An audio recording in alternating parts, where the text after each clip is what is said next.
ఏంటి ఒక్క రోజులో మేము ఎన్ని వంటలు చేసామో చూపిస్తాం రండి. నేను మా ఆడపడుచు కలిసేసి కొన్ని పనులు పనిచేసుకొని వంటలు చేద్దామని చెప్పేసి కూర్చున్నామండి. శనగపిండి తీసుకున్నాము. శనగపిండిలో కొంచెం కారం, కొంచెం ఉప్పు తగినంత వేసేసుకున్నాము.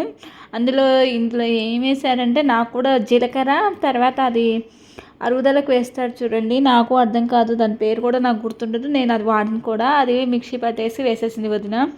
తర్వాత నీళ్ళు పోసేసి మనకు తగినట్టుగా కలిపి పెట్టేసింది.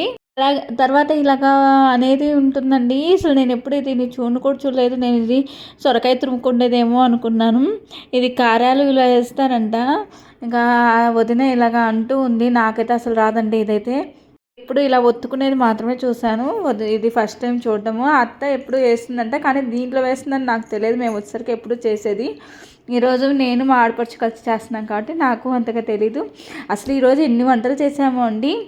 ఎలాగో కొంచెం పిండి అడుగున మిగిలిపోయింది కదా అని చెప్పేసి 2 మిర్చి, తర్వాత కొంచెం ఉల్లిపాయలు, కరివేపాకు, కొత్తిమీర అన్నీ వేసేసి కలిపేసి పకోడీ కింద వేద్దామని చెప్పేసి మా వదినకు అన్నీ కట్ చేసి ఇస్తే తను కలిపేస్తుంది.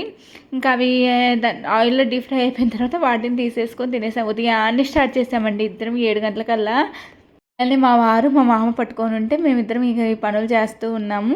ఇక పకోడీ అయిపోయిన తర్వాత ఇంకొంచెం పిండి వేసేసి మిర్చి బజ్జీ ఉన్నాయని చెప్పేసి బజ్జీలకు పిండి కలుపుకుంటున్నాం. పిల్లలు గవ్వలు కావాలన్నారని చెప్పేసి పిల్లల కోసం ఇలాగ గవ్వలు కూడా వేసేసాము.